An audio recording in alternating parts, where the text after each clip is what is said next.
विषय आहे विवेकानंद, एक प्रकाश यात्री. आणि आज आपल्याला वक्ता म्हणून श्री विनोद देशपांडे लाभलेले आहेत. थोडक्यात वक्त्यांचा परिचय करून देतो. विनोददादा इन्स्ट्रुमेंटल इंजिनियर आहेत आणि त्याचसोबत त्याने ध्रुव अकॅडमीच्या संस्थापक म्हणून सुद्धा तो कार्य पाहतो आहे. विनोददादाचं विवेकानंद या विषयावर प्रचंड वाचन आहे, त्याच्यामुळे आज नक्कीच तुम्ही मौलिक असे विचार आज घरी जाताना नक्कीच घेऊन जाल. तर पुढील सगळे मी यानंतर कैलाशला विनंती करतो की मंडळाच्या प्रथेनुसार गीताने कार्यक्रमाची सुरुवात होईल आणि त्यानंतर विनोददादा आपल्यासमोर आपले विचार.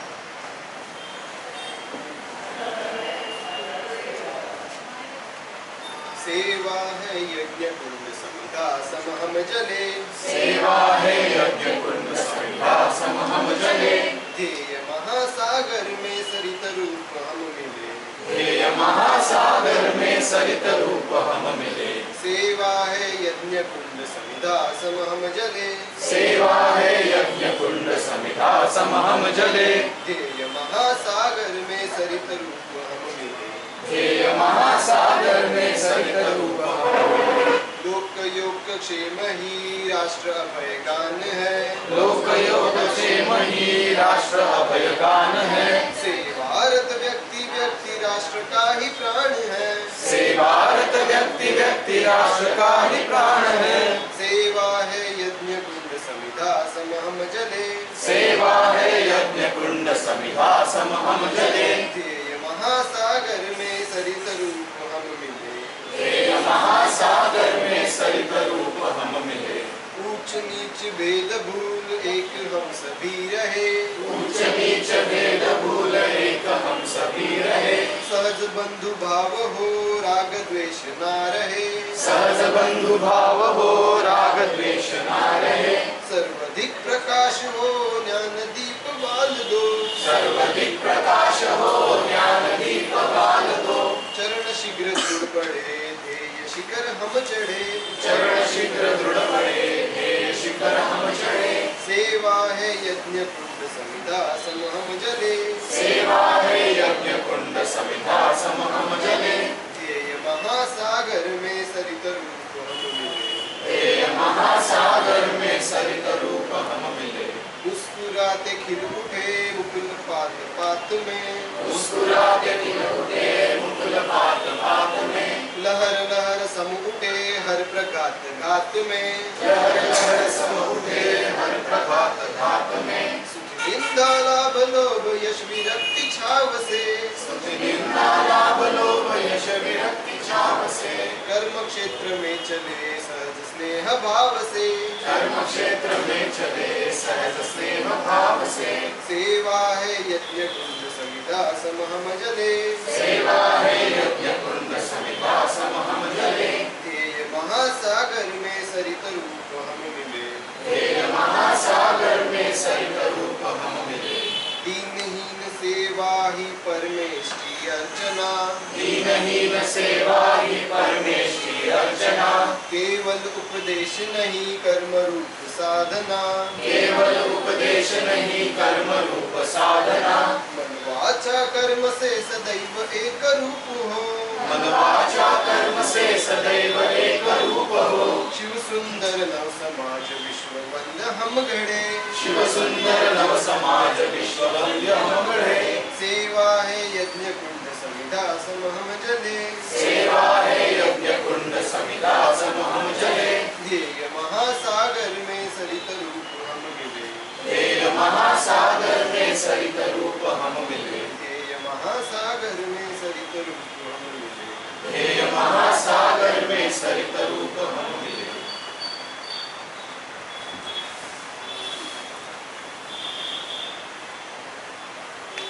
तज्ञांनी थोडं तडपाण टाकला विवेकानंदांविषयी प्रचंड अभ्यास आहे असं सांगू आणि प्रामाणिकपणे सांगू तर याच्या आधी मी विचार करतो की काय बोलायला पाहिजे आणि मनातल्या मनात मी रवींद्रचे सायलीचे 10 वेळा आभार पण मानले की त्यांनी विवेकानंद एक प्रकाशात अशी मला थीम दिली आणि विवेकानंदांचं चरित्र अशी काही थीम दिली नाही. तर चरित्र सांगणारा म्हणून माझी ख्याती काही फार चांगली नसावी, हे नाहीच आहे. तारखानुसार माझी क्रोनॉलॉजी आपल्याला लक्षात ठेवता येते का याच्यावर माझा विश्वास कमी. त्याच्यामुळे चरित्रामध्ये सूत्रबद्धता जी अपेक्षित असते ती काय सूत्रबद्धता मला जमेल असं मला वाटलं नव्हतं. त्यामुळे मनातल्या मनात मी रवींद्रचे आभारमध्ये प्रकाशातली थीम दिली. त्यामुळे आपल्याला बोलायचं आहे ते विवेकानंदांच्या प्रकाशातली असण्याबद्दल. आणि प्रकाशातली असण्याबद्दल बोलायचं असेल त्यांच्या विचारांवर, त्यांच्या विचारांचा जो प्रभाव पडला त्या प्रभावाबद्दल आपल्याला बोलायचं याची मी स्वतःच्या मनाची फुलगाठ मानून घेतली. विवेकानंद एवढा मोठा समुद्र आहे की त्याच्याविषयी आपण बोलणं आणि त्याचं महत्त्व तुम्हाला 1-2 तासामध्ये समजावून सांगणं हे जवळपास अशक्य आहे. एखाद्या माणसाचा आवाज किती मोठा असावा उदाहरण पाहिजे असं विवेकानंदाचं उदाहरण घेता येऊ शकतं. ज्यावेळेला विवेकानंदांवर काय काय पुस्तकं किंवा काय मटेरियल अवेलेबल आहे त्याचा जेव्हा बघत होतो तेव्हा एका लेखकाने विवेकानंद आणि संगीत या एका विषयावर 600 पानांचं पुस्तक आहे. शास्त्रीय संगीताचा माझा आवाज अगदीच तुकडा राग कशाला म्हणतात हे पण मला सांगता येणार नाही. आणि विवेकानंदांच्या बाबतीतलं विवेकानंद आणि त्यांचं संगीत या विषयामध्ये आता काही पुस्तक लिहू शकतो. हा एक पैलू झाला त्यांच्या व्यक्तिमत्वाचा. गाता गळा होता विवेकानंदांचा. विवेकानंदांचं गाणं खूप चांगलं मानलं जात होतं. अगदी कार्यक्रमांना त्यांना बोलावून घेऊन जायचे होते. रामकृष्णाची त्यांची भेट झाली ती अशाच एका कार्यक्रमात गाण्याच्या कार्यक्रमाच्या निमित्ताने झाली. दुसरा हवा का विवेकानंद क्रिकेट सुद्धा चांगला खेळायचा. खेळांमध्ये सुद्धा प्रवीण अशी व्यक्ती होती. हाच माणूस कविता पण चांगल्या लिहायचा आणि विवेकानंद त्यांच्या कविता हा सुद्धा एका वेगळ्या व्याख्यानाचा विषय होऊ शकतो. कविता पण करायची. पुढच्या जीवनामध्ये विवेकानंदांनी निकोला टेस्ला या शास्त्रज्ञावर प्रभाव पाडलेला आहे.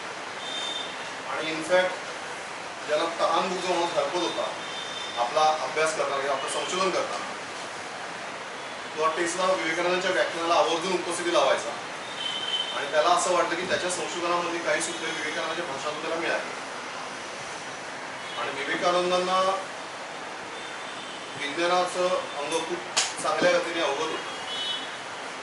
आपल्याकडे वास्तविक असा समज आहे की जे आध्यात्मिक गुरु आहेत त्यांचा म्हणजे अध्यात्माविषयी त्यांचा आदर आहे किंवा आत्मकडे कल आहे अशा व्यक्ती विज्ञानाकडे सामान्यपणे पाठ फिरवून असतात असं आपल्याला दिसतं. आणि हा सिद्धांत विवेकानंदांनी खोडून काढलेला. आपण नंतरच्या काळामध्ये आपण बोलणार आहोत की ज्यावेळेला आपण अध्यात्म आणि विज्ञान यांचा सांगड विवेकानंदांनी कशी घातली आणि त्याच्यानंतर 150 वर्षानंतर ते कसं काय प्रूव्ह होतंय कसं काय सिद्ध होतं याच्याविषयी आपण बोलणार आहोत. पण मुद्दा असा की विज्ञान असू दे, खेळ असू दे, कविता असू दे, कला असू दे या सगळ्या ठिकाणी विवेकानंदांचं मुक्त असतंय आणि वावर आपल्याला आढळतं. त्यामुळे त्यांचं व्यक्तिमत्व हे 2 तासाच्या चिमटीत पकडणं इट्स नॉट पॉसिबल. हे अवघड आहे. सर्वसामान्यपणे मी इतर लोक काय बोलतात विवेकानंदांविषयी हे ऐकण्याचा प्रयत्न केला. तुमच्यासारखाच मी आहे. आणि मला असं लक्षात आलं की विवेकानंदांविषयी बोलताना आपण जास्त फिलॉसॉफीबद्दल जास्त प्रगत व्याख्यानामध्ये फिलॉसॉफीबद्दल जास्त बोललं जातं. याचं मुख्य कारण म्हणजे श्रोत्यांना पण ते अंग तेवढं असलं पाहिजे अध्यात्माचं. त्यामुळे आध्यात्मिक बैठकांमध्ये विवेकानंदांचे विचार चर्चिले जातात. त्याच्यामध्ये सूक्ष्मता वगैरे वगैरे त्याच्यावर चर्चा केली जाते, डिबेट घातले जातात, वादविवाद होतात. पण जेव्हा सर्वसामान्य भाषांमध्ये साधारण लोकांपुढे बोलताना मात्र विवेकानंदांचा जो अध्यात्माचा जो पैलू आहे, जो ज्ञानाचा जो पैलू आहे तो तेवढा चर्चेला दुर्दैवाने येतो. आणि त्यामुळे विवेकानंदचं काम माहीत असणारे लोक, जाणणारे लोक थोडेसे कमी असतात. मला बोलताना पण या विषयावर पण बोलायला आवडेल की त्याचा इम्पॅक्ट काय. बेसिकली विवेकानंदांबद्दल बोलताना मी 3-4 पैलूंबद्दल बोलणार. आणि त्यातला एक सोशल इकॉनॉमिक इम्पॅक्ट जो विवेकानंदांचा भारतावर झाला, जो राजकीय इम्पॅक्ट जो झाला, त्या गोष्टींवर पण मी बोलेन. कारण आपण प्रकाशात या दृष्टिकोनातून विवेकानंदांचा विचार करतो. तर भारतावर त्याचा प्रभाव कसा पडला, अखिल विश्वावर त्याचा प्रभाव कसा पडला, याच्याबद्दल आपल्याला बोलायला आवडेल आणि याच्याविषयी आपल्याला ऐकायलाही आवडेल. अजून एक त्याच्यामध्ये अंडरलाईन गोष्ट अशी की त्यातली विवेकानंदांची काही गोष्टी तुम्हाला माहिती असतीलच. आपण विवेकानंद सेवा मंडळाचे सगळे कार्यकर्ते आहोत, त्याच्यामुळे काही गोष्टींबद्दल आपल्याला विवेकानंदांच्या माहिती असणार अपेक्षित पण आहे आणि तुम्ही वाचन पण केलेलं असेल, तुम्हाला आवडले असेल. सो त्याच्यामुळे तो जो ॲस्पेक्ट आहे त्याच्यावर थोडासा कमी, पण ज्या घटना घडल्या त्या घटनांचा प्रभाव कसा असतो आणि काय असायला हवा याच्याविषयी मात्र आपण डेफिनेटली बोलू. तर त्यामुळे विवेकानंदांविषयी बोलताना चरित्र पूर्णपणे सोडून पण चालणार नाही आणि विवेकानंदांचे विचार ते निग्लेक्ट करून चालणार नाहीत. अशा उदाहरणी गोष्टींवर आपल्याला चालायचं आहे. तुम्हाला माझ्याबरोबर जिकडे मी कमी पडेल तिकडे तुम्हाला समजून घ्यायचं आहे मला मी जे बोलतोय. आणि दिस इज जस्ट अ बिगिनिंग. जर याच्या आधी झालं नसेल तर आजच्या दिवसापासून विवेकानंदांबद्दलचा आपला अभ्यास हा सुरू व्हावा याच्याकरता आपण इकडे भेटतो आणि याच्याकरता आपण बोलतो. त्यामुळे आपल्याला 2 तासात खूप काही विवेकानंद कळतील असं चांगलं धाष्ट्याच आहे. पण तरी पण आज सुरुवात तरी आपली त्या निमित्ताने होऊन जाईल असा एक विचार रवीने केला असेल आणि म्हणून त्याने सांगितलं असेल की तू पण जरा विवेकानंदाचा अभ्यास कर, तू पण बोल, तुझा पण अभ्यास होईल आणि इतरांना एक फायदा होईल अशा दृष्टीकोनातून त्याने सांगितलं असेल तर या कल्पना कमीवरती मूळ संकल्पना. विवेकानंद हे प्रकाशात्री असं त्यांना का म्हटलंय किंवा का म्हणता येऊ शकतं. इकडे जर आपल्याला पोचायचं असेल तर आपल्याला विवेकानंदाच्या काळ जो होता त्या काळामध्ये आपल्याला जाणं आवश्यक आहे. आणि त्या काळाच्या पार्श्वभूमीवर विवेकानंदांचं व्यक्तिमत्व एवढं उठून दिसतं की आपले डोळे दिपल्याशिवाय राहणार नाही. विवेकानंदांच्या वेळेचा भारत कसा होता किंवा त्यांच्या जस्ट आधी विवेकानंदांचा जन्म झाला 12 जानेवारी 1863 मध्ये 1863 आणि त्याच्या आधीचा भारत हा तसा म्हटला तर पराजित होता. तसा म्हटलं तर म्हणजे 1857 नंतर तो पराजित झालाच पूर्ण. जवळपास त्याच्या आधी 100 वर्ष 1757 मध्ये प्लासीची लढाई झाली, त्याच्यानंतर 64 मध्ये बक्सरची लढाई झाली. बक्सरची लढाई झाली त्याच्यानंतर इंग्रजांचा अंमल बंगालवर प्रस्थापित झालेला आहे. पश्चिम बंगालवर किंवा आत्ताच्या पश्चिम बंगालवर त्यावेळेच्या बंगालवर प्रस्थापित झालेला आहे. पण त्याच्या आधीचा जो बंगाल आहे आणि तो अगदी पार 200, 300, 400 वर्ष अलीकडे जाऊ शकतो. आपण सगळ्यात फेमस गोष्ट आपल्याला जर माहिती असेल तर ती शाहिस्ते खानाची. शाहिस्ते खानाला जेव्हा पुण्याच्या वाड्यामध्ये शाहिस्ते खानावर शिवाजी महाराजांनी छुपा हल्ला केला आणि आपली 3 बोटं कापली गेली शाहिस्ते खानाची आणि त्याच्यानंतर शाहिस्ते खान पळून गेला. तो पळून गेला त्याची शिक्षा म्हणून औरंगजेबाने त्याला बंगालमध्ये पाठवलं सुभेदार. तसं म्हटलं तर बंगाल हे मुघल काळातलं गडचिरोली महाराष्ट्रात. जे गडचिरोलीमध्ये लोक जायला तयार नसतात, ऑफिसर जायला तयार नसतात कारण नक्षलवादी प्रभावाचा भाग आहे. तशी शिक्षा म्हणून बंगालला पाठवलं जाण्याचा प्रघात त्यावेळेला होता. एकंदरच बंगालचा प्रांत त्यामुळे अस्थिर होता. त्यात नंतर प्लासीची लढाई झाली, मग मीर जाफर, मीर कासिम सत्ता पालट इकडे तिकडे होत राहिले, प्रजेवर जुलूम होत राहिला, भ्रष्ट प्रशासन होतं, स्थिरता नव्हती, अशांतता माजली होती. या पार्श्वभूमीवर 1764चा लढाई झाली, बक्सरची लढाई. आणि मग इंग्रजांचा एकछत्री अंमल आला. इंग्रजांनी या निमित्ताने भारतामध्ये पाय रोवले. त्यावेळेला ब्रिटिश सरकार म्हणायचे खुल खुदा का, मुल्क बादशाह का आणि अमल कंपनी सरकार.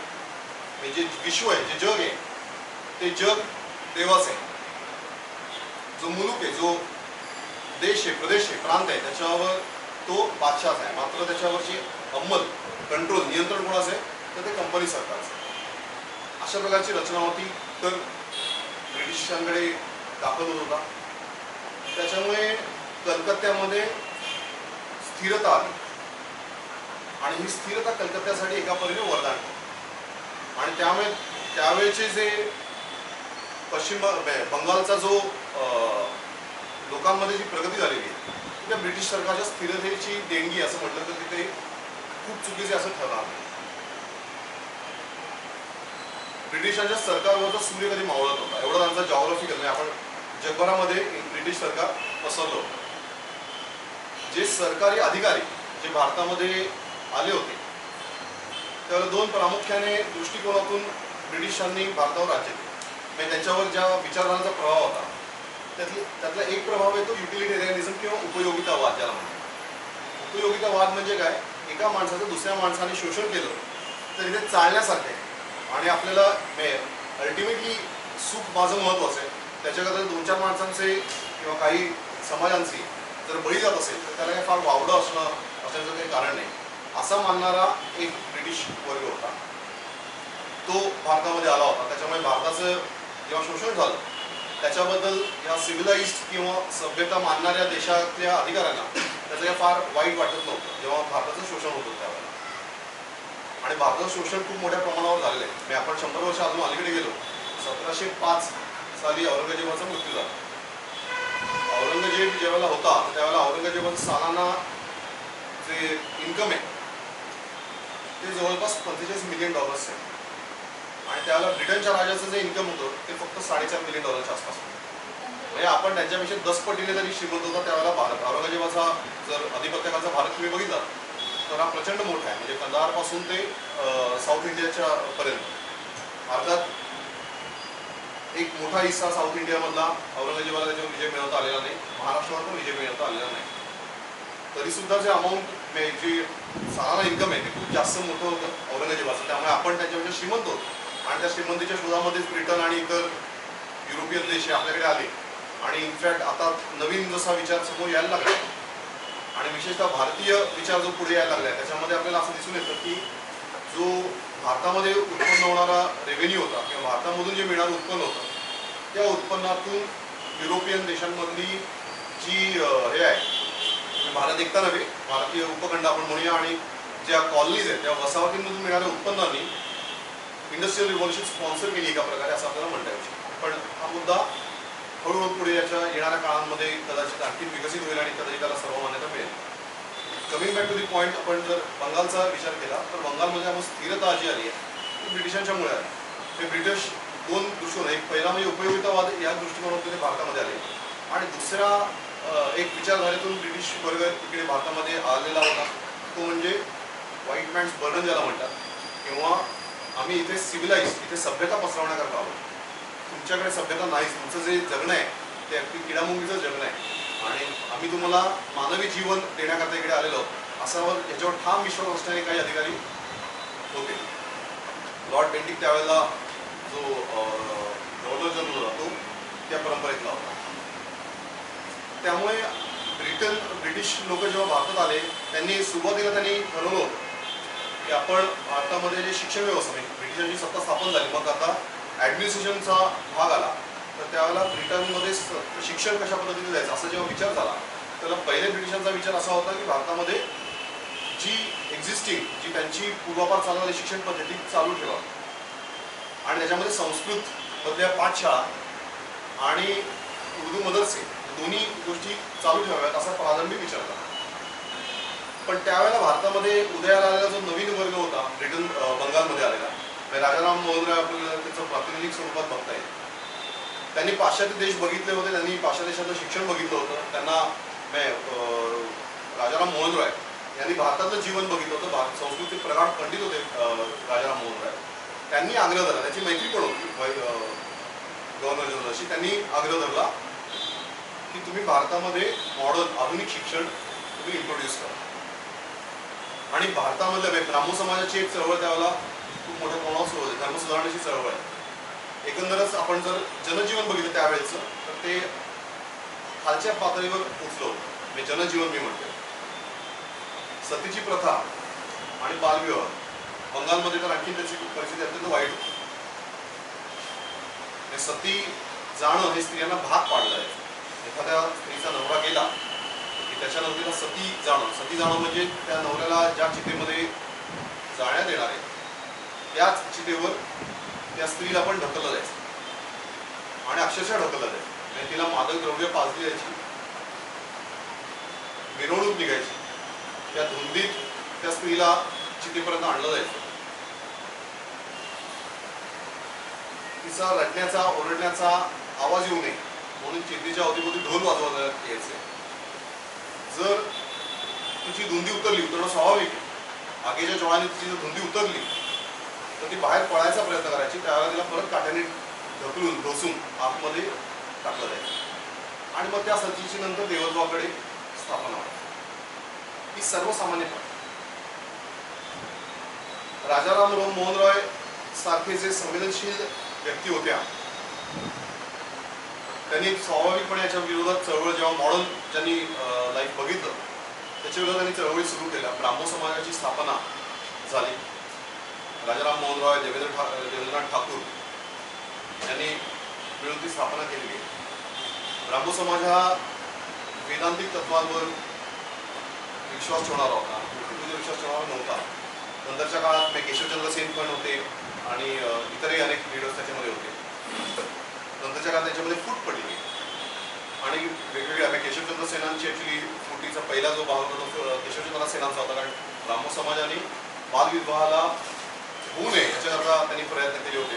आणि केशवचंद्र सेन एक प्रॉमिनंट लीडर, प्रखर बुद्धीचे नेते, चांगले वक्तृत्वपटू, त्यामुळे केशवचंद्र सेनांचा कलकत्त्यामध्ये बराच मोठा प्रभाव होता. ब्राह्मो समाजाचे कार्यकर्ते असून सुद्धा, नेते असून सुद्धा केशवचंद्र सेनाने आपल्या मुलीचं लहान वयात लग्न करून आणि तेव्हा ती आधीच असलेली ठिणगी त्यावेळेला आणखी वाढली आणि पडली. त्यामुळे ब्राह्मो समाजाचा जो विचार होता, या फुटीचा आपण मुद्दा थोडासा बाजूला ठेवूया, पण ब्राह्मो समाजाचा जो विचार होता तो मूर्तिपूजेच्या विरोधातला विचार होता, धर्मसुधारणावादी विचार होता. अशा परिस्थितीमध्ये राजाराम मोहन रॉय म्हणाले की नाही, आम्हाला मॉडर्न शिक्षण तुम्ही द्या. वस्तुस्थिती बघता, परिस्थिती आकृती बघता हा चांगलाच विचार होता असं आपण म्हणू शकतो काही काळ.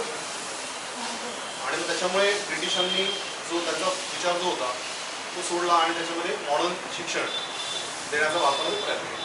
त्याचवेळी इतरही जगामध्ये, भारताच्या इतरही ठिकाणांमध्ये आपल्याला हा विचार आलेला दिसतो की इंग्रजी शिक्षण मिळालं पाहिजे, विज्ञान, गणित हे आम्हाला शिकवलं गेलं पाहिजे असा विचार असणारा एक मोठा वर्ग आपल्याला दिसतो. त्याच्यामुळे ब्रिटिशांनी त्यांची शिक्षण पद्धती भारतामध्ये आणली. मेकॉले, लॉर्ड मेकॉले हा सुद्धा या काळातला प्रॉमिनंट लीडर. आणि लॉर्ड मेकॉलेनी ज्याच्यावर उपयोगितावादाचा जास्ती प्रभाव होता त्याने शिक्षण पद्धतीची भारतामध्ये रचना केली आणि व्हाईट ब्रिटिश यांना रिप्लेस करू शकतो असे ब्राऊन ब्रिटिश आपल्याला तयार करायला पाहिजे अशा प्रकारचा विचार त्यांनी इकडे मांडला. म्हणजे भारतीय शिक्षण पद्धतीमध्ये काय असायला पाहिजे तर त्यांनी ब्राऊन ब्रिटिश तयार करावे असा त्यांनी विचार मांडला.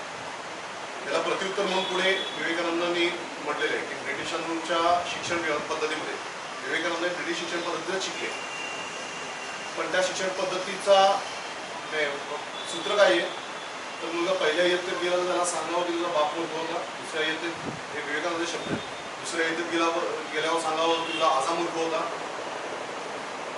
आणि तुमच्या ज्या काही सोपाट परंपरा आहेत, संस्कृती, ट्रेडिशन्स जे आहेत त्या सगळ्या कचरा आहेत, त्याच्यामध्ये काही अर्थ नाही आणि तुम्हाला जर आत्मिक प्रगती साधायची असेल तर तुम्हाला आमच्या शिक्षण पद्धतीशिवाय पर्याय नाही आणि दिस इज दी ओनली लाईट असं चित्र हे ब्रिटिश शिक्षण पद्धतीतून निर्माण होत होतं आणि ते तसा पुढे नेण्याचा प्रयत्न पण केला.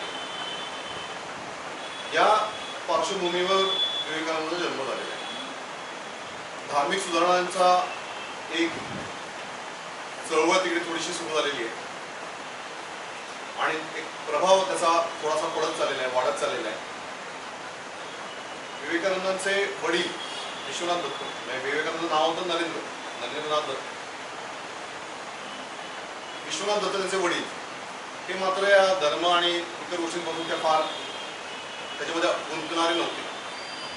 व्हेरी रॅशनल माइंड, अत्यंत प्रसिद्ध तल्लख बुद्धीचे वकील म्हणून प्रसिद्ध. त्यांच्या घरासमोर लोकांच्या लाईनी लागायच्या त्यांचं वकीलपत्र, आपलं वकीलपत्र विश्वनाथ दत्तांनी घ्यावं म्हणून. त्या लोकांना उठण्या बसण्याकरता वेगळी जागा करायला लागली त्यांना. एवढा मोठ्या प्रमाणात लोकांचा येणार आता त्या लोकांची विश्वनाथ दत्तांबरोबर होणारी चर्चा आणि चर्चा वडिलांच्या बरोबर बसून ऐकणारा नरेंद्र, असं एकंदर चित्र होतं. 15-16 वर्षाचं होईपर्यंत नरेंद्रने पूर्ण गृहसौख्य अनुभव दिले असं म्हणतात. विश्वनाथ दत्तांचा एक खूप मोठा प्रभाव त्याच्यावर पडला. त्यांना भेटणाऱ्याला येणारे लोक, विश्वनाथ दत्तांना भेटायला येणारे लोक हे ब्राह्मण समाजाचे होते आणि इतरही वर्गातले होते, मुस्लिम सुद्धा होते. आणि या लोकांबरोबर विवेकानंद अत्यंत सहजतेने प्रेमीच्या वातावरणात भेटत होते, बोलत होते. एका मुस्लिम मित्राचा तर नरेंद्र लाडका होता, तर त्याच्याबरोबर बोलणं, चर्चा असं सगळा प्रकार होत होता. आणि त्याच्यातून एक सेक्युलर माइंडसेट विवेकानंदाचा तयार करत होता, किंवा आपण असं म्हणजे धार्मिक ते कडून रॅशनल माइंड त्यांचं तयार होतं असं आपण म्हणूया. दुसऱ्या डोकावर त्यांची आयुक्य होती, अत्यंत श्रद्धाळू धार्मिक अशी स्त्री, देवावर प्रचंड विश्वास असणारी. दररोज दुपारी त्यांची आई आपल्या मैत्रिणींना गोळा करून रामायण आणि भारताच्या स्टोरीज वाचायची. त्यामुळे एका डोक्यावर तो रॅशनलिझमचा संस्कार आणि दुसऱ्या डोक्यावर धार्मिकतेचा संस्कार, असे दोन्ही संस्कार त्याच्यावर कळत नकळतपणे होत होते. आणि काही संस्कार तो आपले आपण स्वतः नरेंद्र स्वतःवर करून घेतो. एकदा विश्वनाथ दत्तांना भेटायला येणारे लोक होते असायचे, त्यांच्यासाठी हुक्के ठेवलेले असायचे त्यावेळेच्या पद्धतीप्रमाणे. त्यांच्यासाठी हुक्का पिण्यासाठी ठेवलेला असायचा आणि प्रत्येक जातीचा हुक्का वेगवेगळा असायचा. मुलं युजली कोण काय बोलतं याच्यावरून शिकत नाही, मुलं तुम्ही काय करता याच्यावरून शिकतात. यांना प्रत्येक जातीचा हुक्का वेगळा आहे. लहान मुलगा आणि सगळे हुक्के उघडून ठेवले. मला चवीमध्ये तर काहीच फरक दिसत नाही. विश्वनाथ दत्तांनी युजली कुठलीही चुकीची गोष्ट तुम्ही करत असाल त्यामुळे तर पकडले जातोच. फडकी रोडला फिरायला जावं आणि पकडले जावं असं बऱ्याच होतं. कोणतरी कुठलं तरी ओळखीचं पकड सापडतंच, त्यांना आपण दिसतोच. बरोबर, ज्याच्याबरोबर दिसायला नको त्याच्याबरोबर दिसतो आणि गोंधळ होतात. हा आपला सर्वसामान्य अनुभव आहे. नरेंद्राचा अनुभव काही वेगळा नव्हता. हुक्का पिकताना पकडला गेला आणि जरा गदारोळ झाला. दोन गोष्टींसाठी गदारोळ झाला. एक तर लहान मुलगा आहे, तू हुक्का कशाला पितोस हा पहिला प्रश्न, आणि घरच्या मुलांचा हुक्का का पितोस हा दुसरा प्रश्न. आणि त्याच्यावर त्याचं उत्तर की हुक्क्यांमध्ये चव तर काय वेगळी लागत नाही, हे त्याला स्वतःचं विश्लेषण आणि अनुभूती. दुसऱ्या एका अनुभवामध्ये की लहान मुलं दांडगट असतात, असायलाच पाहिजेत, मस्ती करायला पाहिजे. ही मुलं खेळत होती, बागांमध्ये जात होती, फळं तोडत होती, फुलं तोडत होती. तिकडच्या एका माळ्याने सांगितलं या झाडावर ब्रह्मराक्षस राहतो आणि तो तुम्हाला धरेल, तुम्ही इकडे येऊ नका. बाकी सगळी मुलं घाबरली, पळाली. हा मात्र झाडावर जाऊन उलटा लटकत बसला. मला ब्रह्मराक्षस आता येईल, नंतर येईल. ब्रह्मराक्षस काही आला नाही. आपल्याकडे मराठीत म्हण सुद्धा आहे, भीत्या पाटील ब्रह्मराक्षस. त्याला भीती नाही, त्याला अदरवाईज पण ब्रह्मराक्षस देण्याचं कारण कमीच. द पॉइंट इज की काही संस्कार तो स्वतः करून घेतो. हनुमानावर प्रेम होतं. म्हणजे विवेकानंदांनी अनेक देवांवर तसं म्हटलं तर प्रेम केले आणि भक्ती केलेली अगदी लहानपणापासून. म्हणजे सर्वसामान्य मुलं जसे खेळ खेळत होते तसं ह्यांच्यापैकी ह्याचा एक फेवरेट खेळ होता म्हणजे ध्यान खेळूया. आणि सगळी मुलं बसून ध्यान करायची. नरेंद्राचं ध्यान लागायचं, त्याला त्याचा अनुभव प्रचंड होता आणि ध्यानामध्ये आसक्ती पण होती, आवड पण होती. एकदा कुठले तरी गुरुने किंवा संन्यासाने सांगितलं लग्न बिग्न झूट आहे. त्याच्या आधी नरेंद्र रामायण वगैरे ऐकून मोठा आलेला. राम आणि सीता हे त्याला आवडतं दैवत होतं. एके दिवशी लग्न वगैरे केल्यानंतर नुसत्या अडचणी येतात, अडथळे येतात आणि आपल्याला बरोबर प्रगती साधता येत नाही असं कुठलं तरी गुरुचं ऐकलं आणि त्याला वाटलं आता अवघड झालं, म्हणजे आता आपण रामसीतेची रोज पूजा करतो. मग आई म्हणाली, आई शिवाची पूजा करतो, शंकराची साधना करायची. आई म्हणाली काय हरकत नाही, रामसीता बाजूला ठेवा, तू शंकराची पूजा कर. आणि मग शंकराची पूजा सुरू आहे. नरेंद्रनाथांचं दुसरं नाव आहे विरेश्वर, शंकरावरून ठेवलेलं. पॉईंट हा पण एक संस्कार होता, स्वतःहून करून घेतलेला. कीर्तनाला जायचा, प्रवचनाला जायचा आणि एका वेळेला प्रवचनाला ऐकलं की हनुमंत अजून आहे आणि हनुमंत अजून आहे आणि तो चिरंजीव आहे, हनुमंताला केळी आवडतात. त्याने विचारलं की केळीच्या बागांमध्ये सापडेल का हनुमान. तर कीर्तनकार प्रवचन करायला वाटलं लहान मुलगा आहे, हो नक्की सापडू शकतो. हा जाऊन रात्री केळीच्या बागांमध्ये बसायचा की हनुमान आता येईल मग येईल. आईला कळायचं नाही की गेला कुठे. बरोबर कीर्तन संपून तर वेळ झाली आणि अजून नंतर एक दीड तास काय येत नाही मुलगा. शेवटी विचारलं, पाठलाग केला, तेव्हा कळलं की आता गेला जातो. परत समजून आलं. त्याच्यानंतरच्या काळामध्ये विवेकानंदांनी हनुमानाचं चरित्र स्वतः सांगितलेले लोकांना आणि हनुमानाची स्थापना देशभर व्हायला पाहिजे असा प्रकारचा विचार जो रामदासांनी पण मांडला, तसा विचार विवेकानंदांनी पण मांडले. वीरश्रीचं प्रतीक, सेवेचं प्रतीक, समर्पणाचं प्रतीक म्हणून ते हनुमानाकडे बघायचं. त्या सगळ्या गुणांचा प्रभाव त्यांच्यावर पडलेला आहे या त्या स्वरूपावर. लहानपणापासून देव बघण्याची प्रचंड इच्छा आणि त्याच्यामुळे दिसेल त्याला प्रश्न विचारले. मी सगळे आपण बोलतो ना की देवासारखा भेटलास वगैरे वगैरे अशा प्रकारचे आपण कितीतरी शब्दप्रयोग करत असतो. असं म्हटलं नाही म्हटलं की विवेकानंद भौतिक गचांडी पकडायचे की सांगायचे बाबा सांग मला तू बघितलंस का देव. आपले लोक टाळायचे, म्हणायचे अजून काय तू पुरेसा मोठा नाही झालास.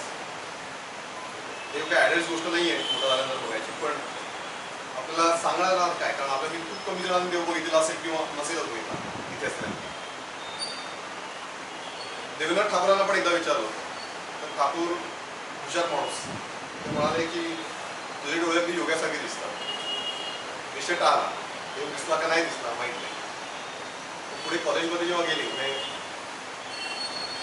लहानपणात रोवलेलं बीच कायम पुढे कॉलेजमध्ये गेले त्यावेळेला विल्यम हेस्टिंगचं लेक्चर चालू होतं आणि त्या विल्यम हेस्टिंगच्या लेक्चरमध्ये जाताना लेक्चरमध्ये बसल्यानंतर एक्सकर्शन नावाची कविता ते शिकवत होते. William Wordsworth. तुमच्यापैकी काही जणांना डॅफोडिल्स कविता आपल्यापैकी बऱ्याच जणांना सिलेबसमध्ये आहे. तशी ती विलियम वर्ड्सवर्थची कविता एक्सकर्शन. सकाळी गेलो डोंगरावर गेलो आणि प्रचंड फुलं फुलली होती, सुंदर फुलं दिसत होती, दवबिंदू पडले होते, अशा अर्थाची ती कविता आहे. आणि त्यावेळेला विलियम हेस्टिंग बोलता बोलता म्हणाले की विलियम वर्ड्सवर्थ कवीबद्दल बोलताना म्हणाले की तो तादात्म्य पावायचा, त्याची समाधी लागायची आणि जणू तो त्या निसर्गामध्ये ईश्वर बघायचा. त्याचा अर्थ होतो. तो प्रश्न आहे भाव समाधी लागते म्हणजे नक्की काय होतं आणि ईश्वर बघितलाय का. विलियम हेस्टिंग चांगले शिक्षक होते आणि त्यांनी प्रश्न डॉच केला नाही. ते म्हणाले की ह्या तादात्म्य पावणं, भावसमाधी लागणं याचा अर्थ मी सांगू शकतो तुला, मी या शब्दांचा अर्थ मी सांगू शकतो, पण ती प्रत्यक्ष अनुभूती कशी असते हे तुला जाणून घ्यायचं असेल तर तुला दक्षिणेश्वरी जायला पाहिजे, रामकृष्ण परमहंस. आणि हा माणूस असा की याने देव बघितलाय असं मला वाटतं आणि तू त्याच्याकडे नक्की जा. त्यांनी अंडरलाईन केली नक्की जा म्हणाले विलियम हेस्टिंग. पण नरेंद्र किंवा विवेकानंद मूळचे रॅशनलिस्ट, त्याच्यामुळे त्यांच्या मनात संशय की हा माणूस आपल्याला खरोखर रामकृष्ण परमहंस म्हणतायत, खरोखर देव दाखवेल की नाही. ते म्हणाले की मला काय तसं वाटतं नाही की आपण तिकडे जावं असं त्यांनी म्हणून. या कार्यक्रमाच्या निमित्ताने रामकृष्ण परमहंसांची आणि यांची भेट झाली. सुरेंद्रनाथ मित्र म्हणून एक व्यक्ती होते, त्यांच्या घरी गाण्याचा कार्यक्रम होता आणि त्यावेळी गायक आला नाही, गायक किंवा पेटीवाला. आणि त्यावेळेला मग नरेंद्रला पाचारण करायला लागलं. नरेंद्र तिकडे गेला, कार्यक्रम झाला, त्यावेळेला रामकृष्ण परमहंस तिकडे होते आणि परमहंस त्याला बघितलं की अरे मला भेटायला ये. त्यांनी विचारपूस केली, त्याला सांगितलं मला भेटायला यायचं, तुझी वाट बघतोय. त्याला कळे ना वाट बघतोय काय, आपण पहिल्यांदाच भेटला माणूस असं कसं म्हणतो. विलियम हेस्टिंगच्या सांगण्यामधून गेले त्यावेळेला नरेंद्र भेटल्यानंतर रामकृष्ण परमहंसाच्या डोळ्यातून पाणी वाहलं. किती वाट बघतोय मी तुझी. म्हणाले नरेंद्रचं नाव घेऊन पण बोलवलं. नरेंद्र डोक्यात विचार चालू होता की हा मला तुला ओळखतो कसा काय. कदाचित आधीची ओळख त्यांना आठवत असेल अजून, असं त्यांना वाटलं. त्यांना असंही वाटलं की विल्यम एस्टीनी त्यांना सांगून ठेवलं असेल की असा एक मुलगा येईल. ओळखलं कसं काय? विवेकानंद आणि रामकृष्ण परमहंस यांचं नातं खूप बघण्यासारखं आहे. गुरु शिष्याची जोडी एवढंच तिचं आपल्याला फक्त बोलवण नाही करतात, त्याच्यात आपल्याला will have to take lessons. Ramakrishna परमहंसांना ची अशी भावना की मी नर आणि नरेंद्र नारायण, म्हणजे माझा शिष्य हा नारायण आहे आणि मी नर आहे, अशी भावना रामकृष्ण परमहंसांची. त्यामुळे त्यांना नरेंद्र काय आहे याची पूर्ण जाणीव झाली होती. आपण विवेकानंद चरित्र दोन अंगाने बघू शकतो वास्तविक. एक म्हणजे सोशल रिफॉर्मर म्हणून आपण त्यांचं आयुष्य बघू शकतो आणि आध्यात्मिक दृष्टिकोनातून पण नरेंद्राचा अभ्यास करता येऊ शकतो. या दोन्ही खूप वेगवेगळ्या गोष्टीत असं मानण्याचं काही कारण नाही, त्यांनी त्याच्यामध्ये अद्वैतवाद साधलेला आहे. पण त्याच्यामुळे चमत्कार आणि रियालिटी हे याच्या कुठेतरी बाउंड्रीवर आपल्याला विवेकानंद दिसतात.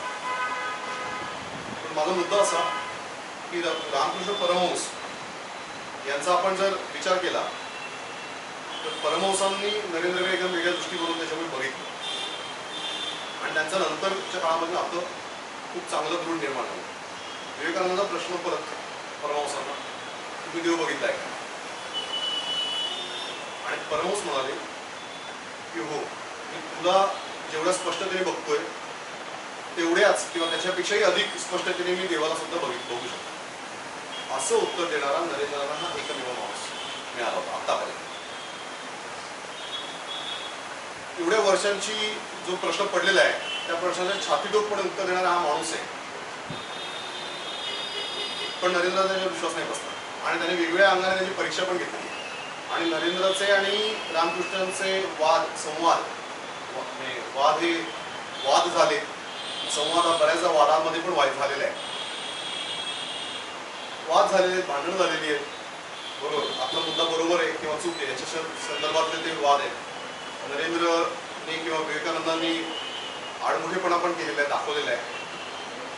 तर परमहंसांनी ते सगळं समजून घेतलेलं आहे विवेकानंदांनी. ते म्हणाले की मी स्पष्टपणे जेवढा तुला स्पष्टपणे बघतो तेवढा स्पष्टपणे मी तुला देव बघतो आणि देवाबरोबर माझा संवाद होतो. मी देवीबरोबर बोलतो सुद्धा. काली माझे पुजारी होते रामकृष्ण परमहंस. रामकृष्णाचं परमहंस स्वतःचं आयुष्य सुद्धा एकदम असं म्हटलं तर घडामोडींनी भरलेलं आहे. मी लहानपणापासून देवाची आवड, परमेश्वराची आवड, अध्यात्माकडे ओढा, त्यामुळे संसाराकडे अर्थार्जन करण्याकडे बिलकुल ओढा नव्हता त्यांचा. काहीसे रूढीवादी होते सुरुवातीच्या काळामध्ये, कारण दक्षिणेश्वरीचे जे मंदिर आहे ते कुठल्या ब्राह्मणाने बांधलेलं मंदिर नव्हतं आणि त्यामुळे ते मंदिर त्या मंदिराचं आपण पुजारी व्हावं की नाही, आपल्या घराण्याने ते पुजारी पण घ्यावं किंवा नाही याच्याविषयी रामकृष्ण परमहंसाचं उत्तर असं होतं की आपण घेऊ नये. पण कर्त्या पुरुषांनी ते स्वीकारलं पुजारी पण आणि त्यामुळे पूजा तिकडे सुरू झाली आणि नंतरच्या काळामध्ये रामकृष्ण परमहंसांमध्ये पण बदल झाला आणि नंतरच्या काळातला अद्वैतवाद जो आहे तो आणखी त्याचा त्यांनी आत्मानुभूती केली. रामकृष्ण परमहंस ही एकदम वेगळ्या पातळीची, त्यामुळे विवेकानंदांचं आपल्याला अभ्यास करताना सुद्धा वेगळ्या पातळीवर जाऊन विचार करायला लागतो की केवळ हिंदू धर्माचे अभ्यासक किंवा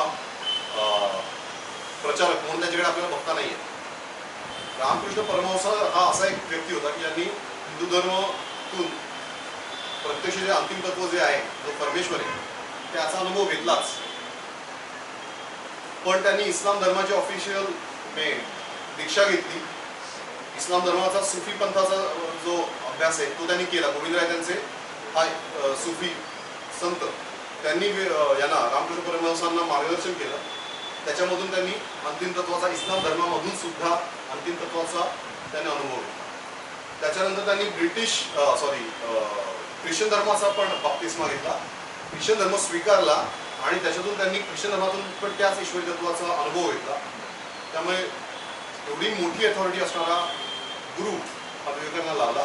त्यांचा परिणाम विवेकानंदाच्या विचारधारेवर होणं स्वाभाविक आणि त्याच्यामुळे वेदांताचं जे दर्शन आहे ते जसं विवेकानंद झालं तसं ते इतर कुठल्याही कदाचित अभ्यासकाला झालं नसेल असं आपण म्हणू शकतो. Coming back to the point,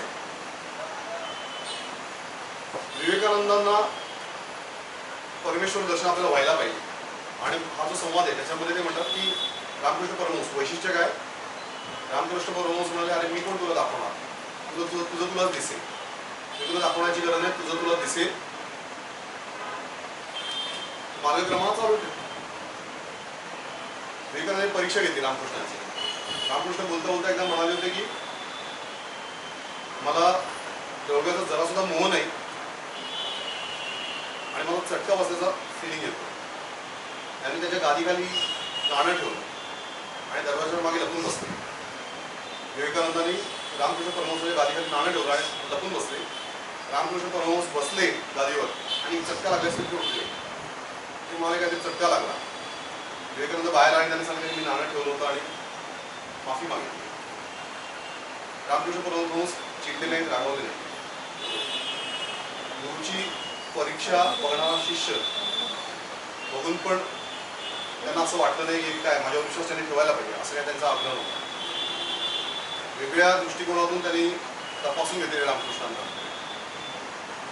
आणि रामकृष्ण परमहंस त्या प्रत्येकाला कसोटीला उतरलेले. बोले देशा चाले तशी वंदावी पावले, असं रामकृष्ण परमहंसाचं आयुष्य आहे.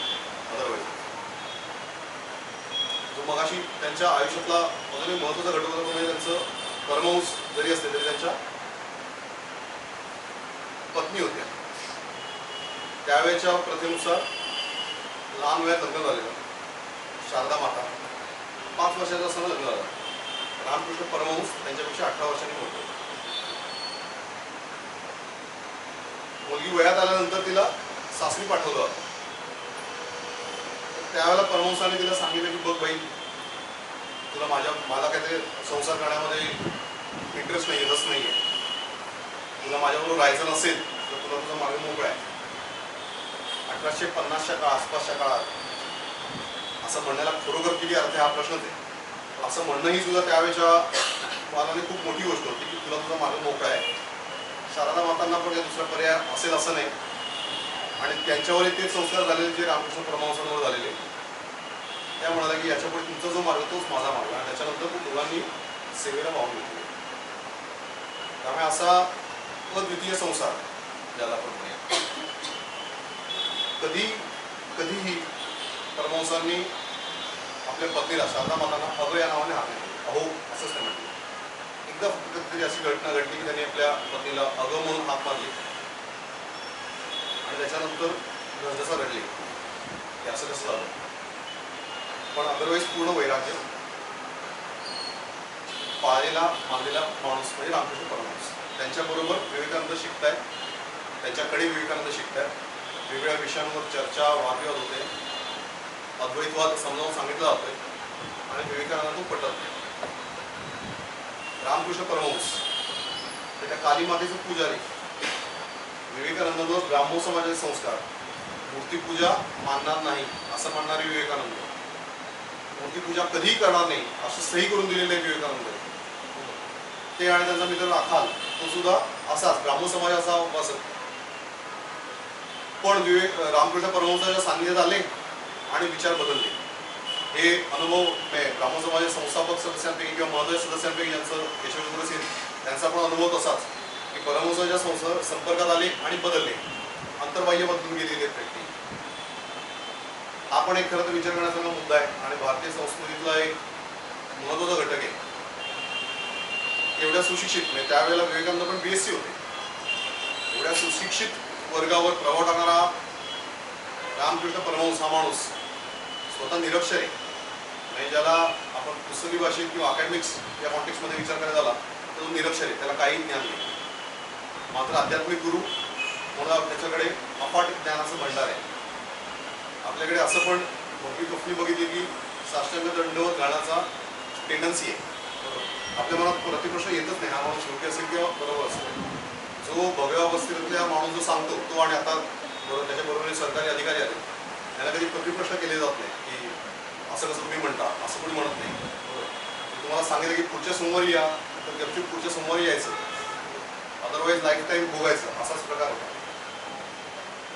निरक्षर असलेले रामकृष्ण परमहंस यांनी प्रखर विद्वत्ता असलेल्या अनेक लोकांवर असा प्रभाव टाकलेला आहे आणि त्यांचे आयुष्य बदलून गेले.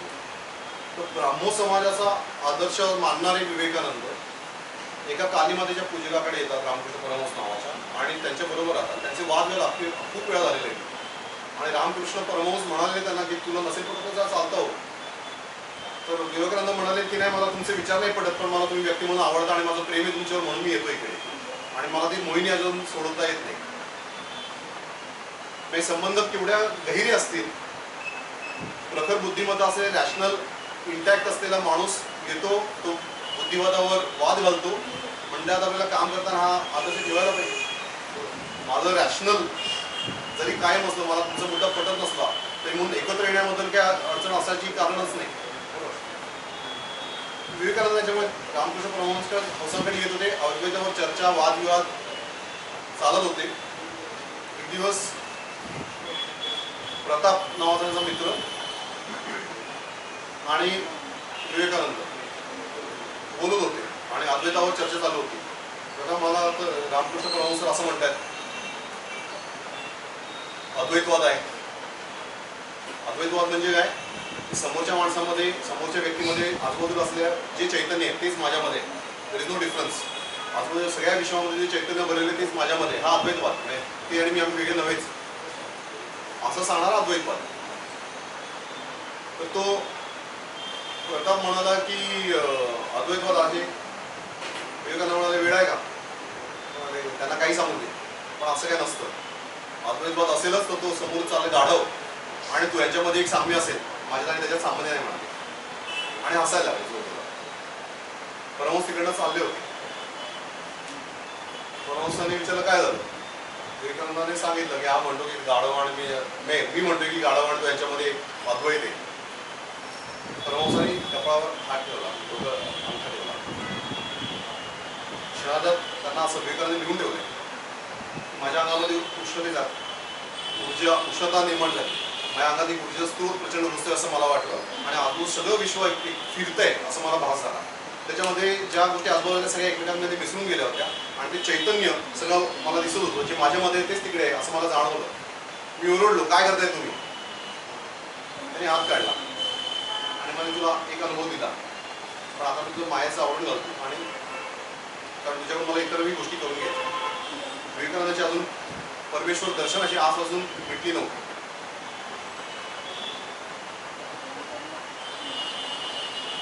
परमहंस जेव्हा हा अद्वैताचा अनुभव आला, त्याच्यानंतरही काही काळ विवेकानंद हे स्केप्टिकल विचार करत होते आणि अजून पूर्णपणे शंका मिटली नव्हती. मध्यंतरीच्या काळात दुर्दैवाने विवेकानंदांचा वडिलांचा मृत्यू झाला, आणि त्यावेळेला परिस्थिती बिकट झाली. ज्याच्या घरी लक्ष्मी पाणी भरत होती ते घर विपन्नावस्थेत गेलं, कारण विश्वनाथ दत्तांनी पैसा साठवला नाही. जेवढा पैसा आला तसाच खर्च करत गेला. त्याच्यामुळे खर्च भरपूर होत होते, पैसा साठलेला नव्हता, आणि अचानक विश्वनाथ दत्तांचा मृत्यू झाला.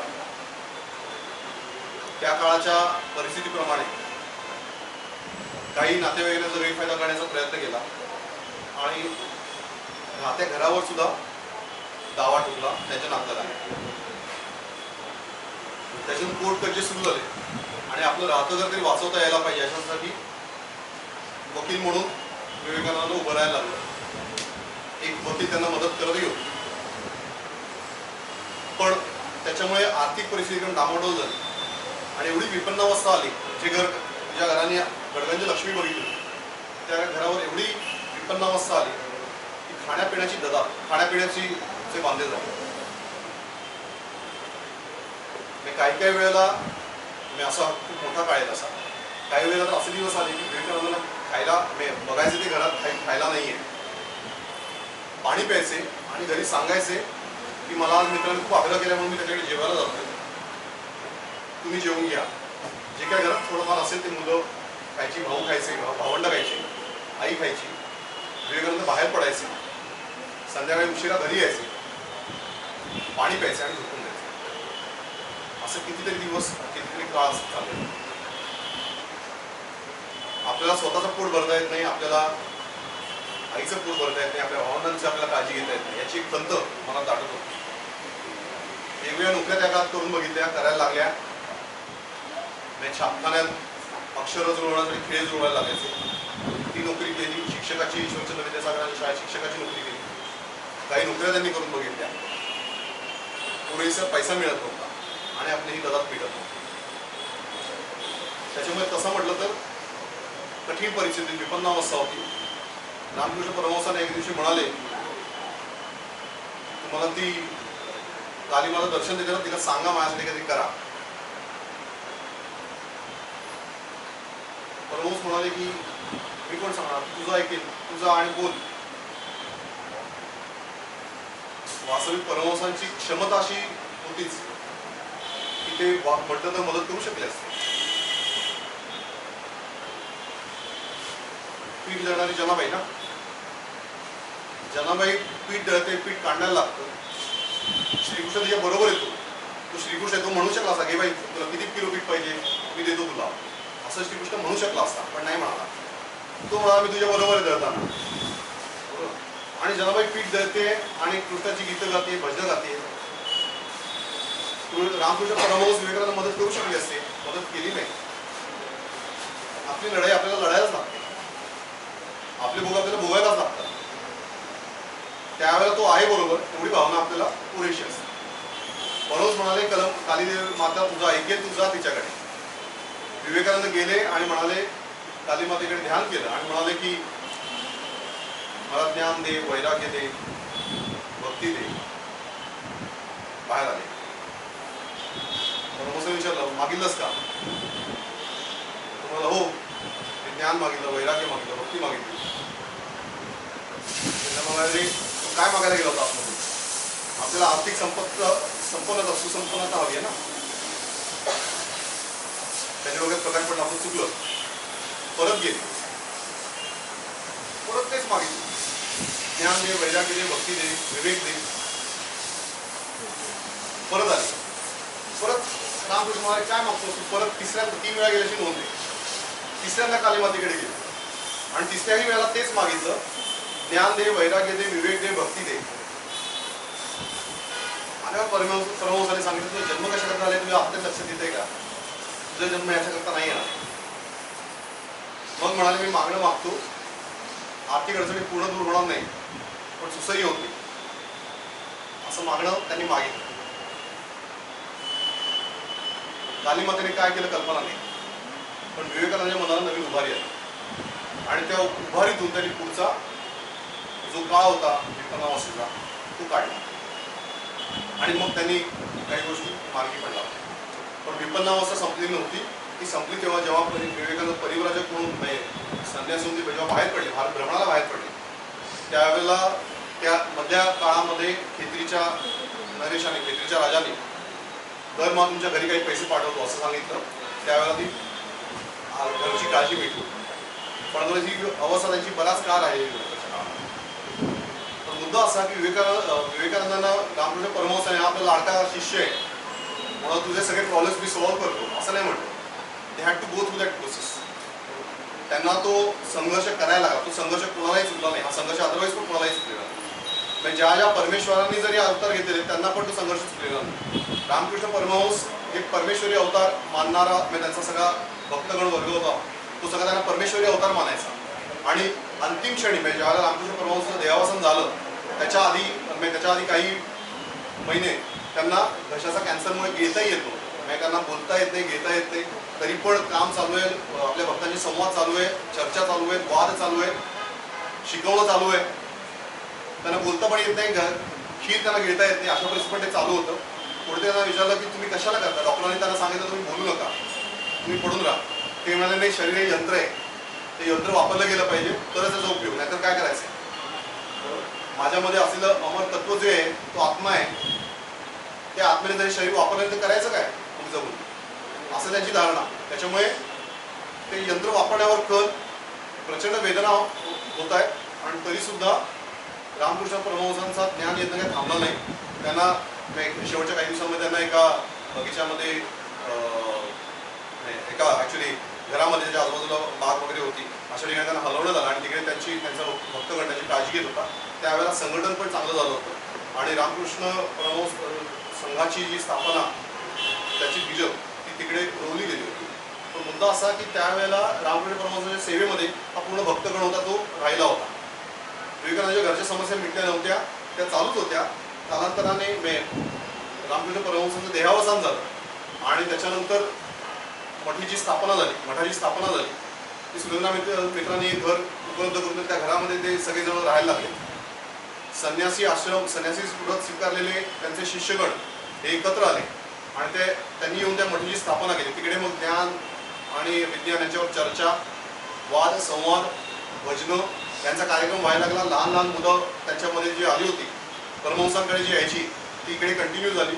आणि पण त्यावेळेला विवेकानंदाचं स्वतःचं लक्ष तिकडे नव्हतं, लक्ष होतं सॉरी, पण काय आपल्या घराकडे पण लक्ष द्यायला लागायचं. त्यामुळे काही वेळा त्यांना आपल्या घरी पण जायला लागायचं.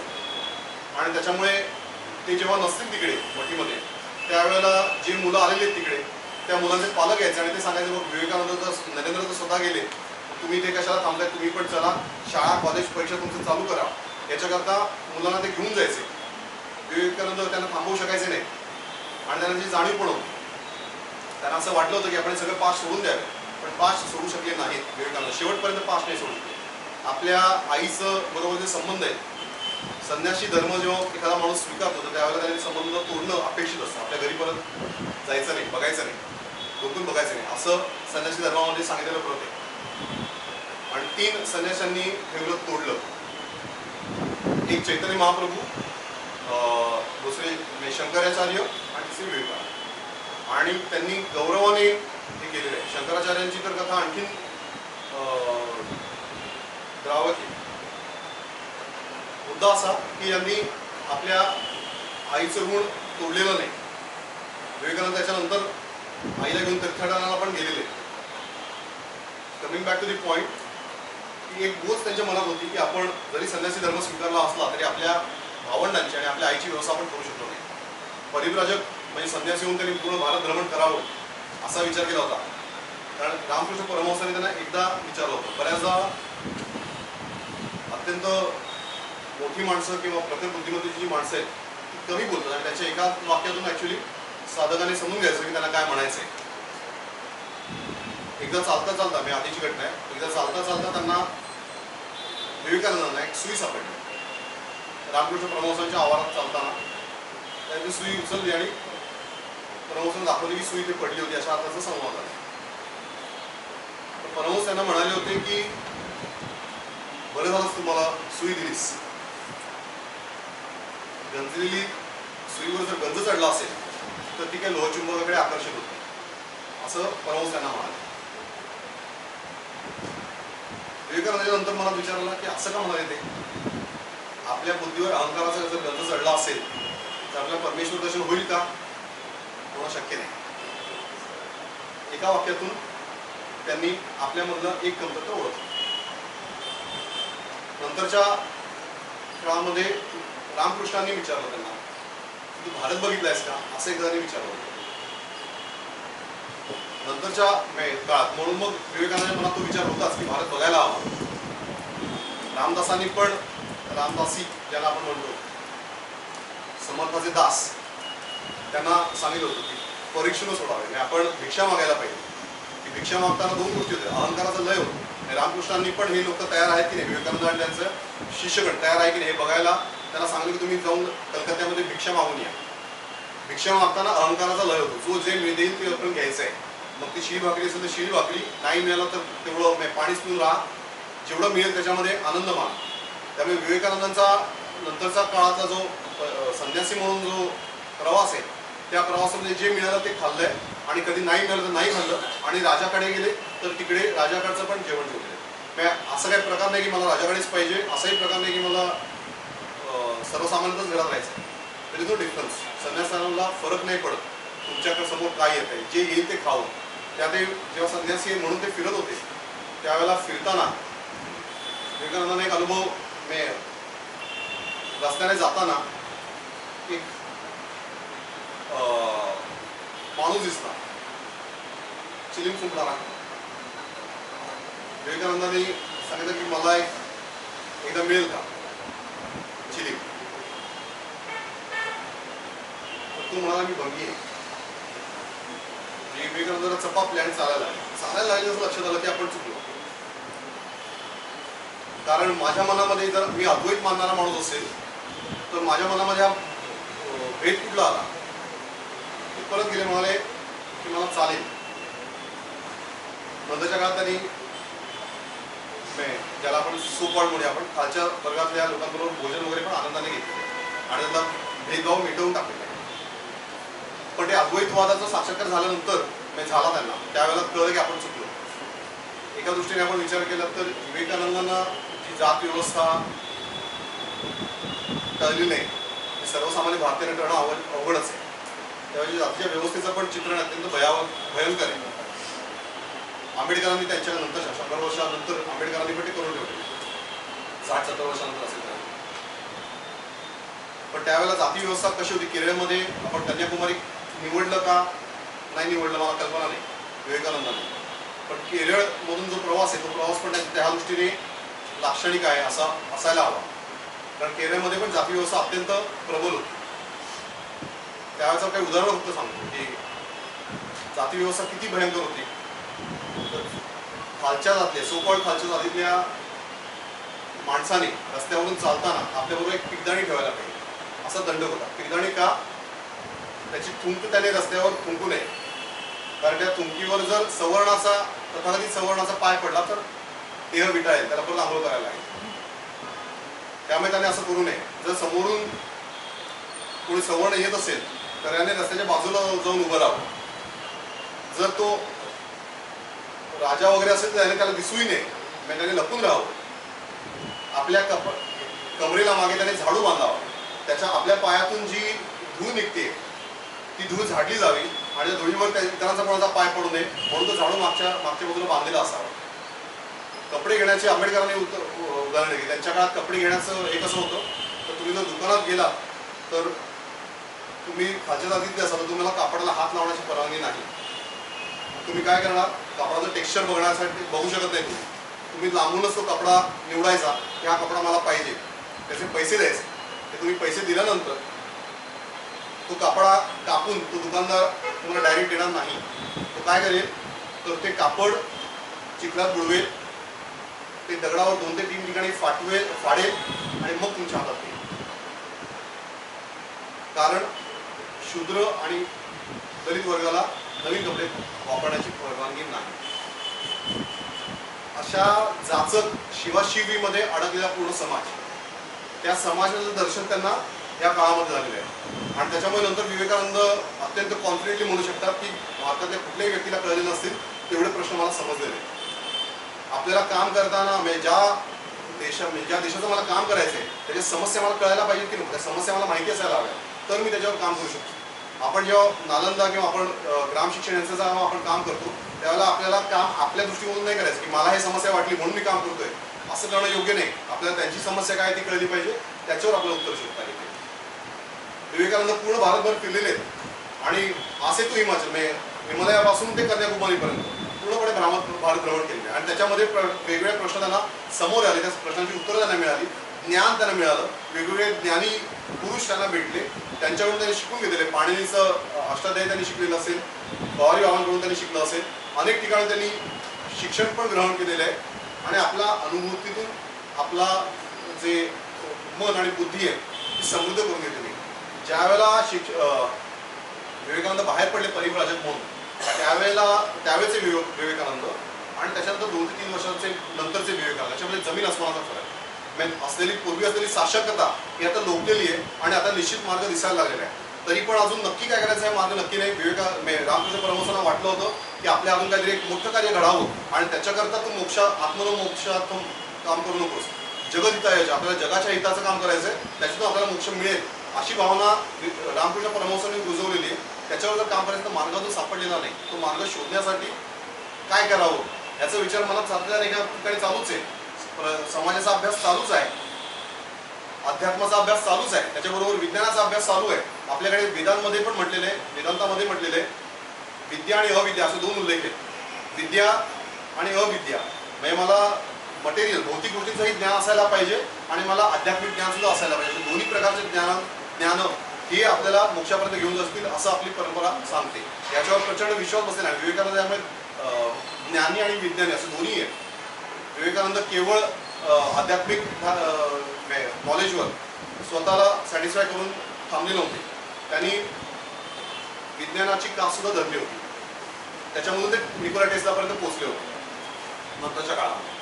पण विवेकानंद त्यामुळे ज्यावेळेला कन्याकुमारीतील निवडलं त्यावेळेला पूर्ण भारताचं भ्रमण झालेलं आहे आणि आता काय करायचं याची दिशा शोधताय. त्यावेळेला त्या विवेकानंद रॉक आज ज्याला आपण म्हणतो आणि ज्याच्यावर आता स्मारक उभं आहे श्रीपाद शिला, तिथपर्यंत ते पोहून गेले. 3 दिवस इकडे ध्यान केलं. त्याच्यामध्ये त्यांना एकदा असं वाटलं की रामकृष्ण परमहंस चालतायत समोर आणि समुद्रावरून चालत जात आहे. त्याच्यावरून त्यांना असं वाटलं की आपल्याला आदेश मिळाला की आपण भारताच्या बाहेर गेलं पाहिजे. त्यावेळेला परिस्थिती पण अशी होती भारतामधली, कर्मकांडामध्ये सगळा धर्म गुरफटला होता. लोक त्याच्यातच गुरफटले होते आणि एक प्रकारची आत्मग्लानी आली होती पूर्ण राष्ट्राला. त्या आत्मग्लानीतून राष्ट्राला जर बाहेर काढायचं असेल तर धक्का द्यायला पाहिजे हे जाणवत होतं.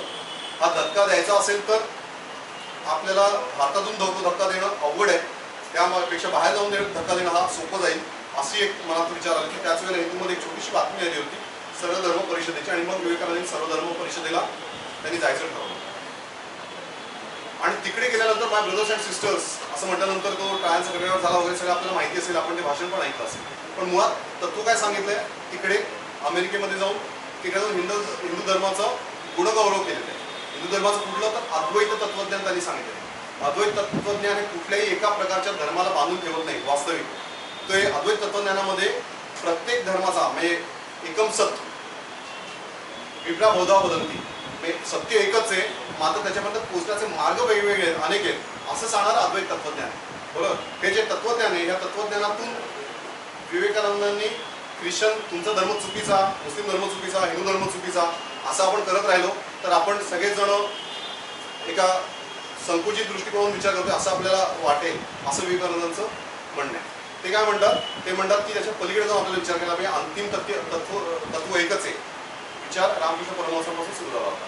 त्यांनी इस्लाम आणि ख्रिश्चन धर्मातून दीक्षा घेतली आणि परमतत्वाची साधना करू शकली यशस्वी. ही जाणीव विवेकानंदांना शेवटपर्यंत होती आणि ती जाणीव त्यांनी पसरवण्याचं काम केलं. त्यामुळे तुम्ही ख्रिश्चन धर्मात मार्गारेट नोबल यांना पण त्यांनी सांगितलं आहे की तुम्ही धर्मांतर करा असं. त्या म्हणाला मी धर्मांतर करते, यामध्ये नको काही गरज नाही. बरोबर. अद्वैत तत्वज्ञानाच्या पलीकडे जाऊन दुर्दैवाने आणि वेद हे अपौरुषेय अपौरुषेय कुठे एका पुरुषाने लिहिलेले नाहीच. त्यांनी सांगण्याचा प्रयत्न केला पूर्ण समाजाला. आणि इस्लाम धर्माने ख्रिश्चन धर्माला बरोबर आपण असा विचार करूया त्यांच्या दृष्टीने द्वैतवाद आहे. म्हणजे देव वेगळा आहे आणि प्रेषित वेगळा आहे, देवाचा प्रेषित वेगळा आहे. बरोबर. हा देव आणि प्रेषित त्यांच्याबद्दल झगडा त्यांचा सॉल्व्ह होत नाही आणि मी म्हणतो तोच मार्ग खरा असं जोपर्यंत ते आग्रह धरतात त्याच्यातून दहशतवादाचा जन्म होतो. पण ज्यावेळेला तुमचाही मार्ग खरा आणि माझाही मार्ग खरा असं जेव्हा तत्वज्ञान सांगतं, वैदिक तत्वज्ञान जेव्हा सांगतं त्यावेळेला हा झगडा संपतो. त्यामुळे हिंदू धर्मीय कधीही टेररिस्ट दहशतवादी होऊ शकत नाहीत असं आपलं जे मान्यता ह्या भरोशावर मान्य आहे. आणि ते विवेकानंदांनी उच्च क्रमाने तिकडे सांगितलं की आपल्याला हा झगडा सोडून द्यायला पाहिजे. मी म्हणतो तोच मार्ग खरा असं नाही आणि तुमच्या धर्मातून पण जे तुम्ही सांगितलेलं आहे त्याच्या पलीकडे पण अजून विचार आहे, तो विचार आमचा आहे. आणि त्यामुळे आम्हाला देण्यासाठी जगाकडे काय आहे तर आम्हाला देण्याकडे वेदांतिक तत्वज्ञान आहे. त्यामुळे भारत हा जगद्गुरू म्हणून जन्माला येऊ शकतो किंवा उभा राहू शकतो असा विश्वास, अशी भावना ही विवेकानंदांनी भारतीयांना पण दिली आणि जगाला पण दिली. आणि त्याच्यामुळे काय झालंय तर त्याच्यामुळे भारतामध्ये राष्ट्रवादाचा उदय झाला. जो समाज असं मानत होता की आपल्याकडे काहीच नाही देण्यासारखं आणि आपण घ्यायला पाहिजे, आपण गतानुगतिक आपण पतित आहोत, आपल्यामध्ये चांगलं असं काहीच नाही, आपण सत्वहीन आहोत असा मानणारा जो हिंदू राष्ट्राचा किंवा भारतीय हिंदुस्थानाचा समाज होता त्या समाजाची धारणा बदलली. आणि तिकडे उच्चारावाने त्यांनी सांगितलं त्यांच्यावर 30-30 पानांचे एका पेपरने 30 पानांची पुरवणी काढलेली विवेकानंदांनी. आणि जशी ही फिलॉसॉफी जशी निवडली गेली, जशी त्याच्यावर विचार केला गेला आणि जसं त्याच्यामध्ये चांगली गोष्ट आहे या लोकांना तिकडे पटल्या त्याचा धक्का इकडे मिळाला. आणि त्याच्यामध्ये भारतीयांना पण आत्मविश्वास मिळाला की आपल्याकडे काहीतरी चांगलं आहे. आणि आपल्याकडे काय चांगलं आहे तर आपल्याकडे भौतिकवाद आपल्याकडे चांगला नसेल पण आपल्याला आध्यात्मिकवाद आपल्याकडे चांगला आहे आणि तो जगाला आपण तो द्यायला पाहिजे. त्यांनी असं कधीच म्हटलं नाही की आध्यात्मिकवाद जोपासताना मटेरियलिझम नको, असं त्यांनी म्हटलं नाही. बलाची उपासना व्हायला पाहिजे, भौतिक सामर्थ्य आपल्याला मिळवायला पाहिजे असंच मानणारे विवेकानंद होते. जेव्हा इकडनं प्रवास चालू होता, बोटीतून प्रवास चालू होता तेव्हा 2-3 जणांबरोबर वाद झालेले आणि त्या 2 जणांनी भारतीय हिंदू धर्माची कुचेष्टा केलेली यांनी वाद घातलेला त्यांच्याबरोबर, पण ती समोरची माणसं ऐकायला तयार नाही. त्यावेळेला विवेकानंदांना धमकी दिली की आता ह्याच्या पुढे एक शब्द जरी बोलावं तर तुम्हाला समुद्रात फेकेन. विवेकानंदांची शरीरयष्टी पण तशी होती आणि व्यक्तिमत्व असो, ते दोघं घाबरले.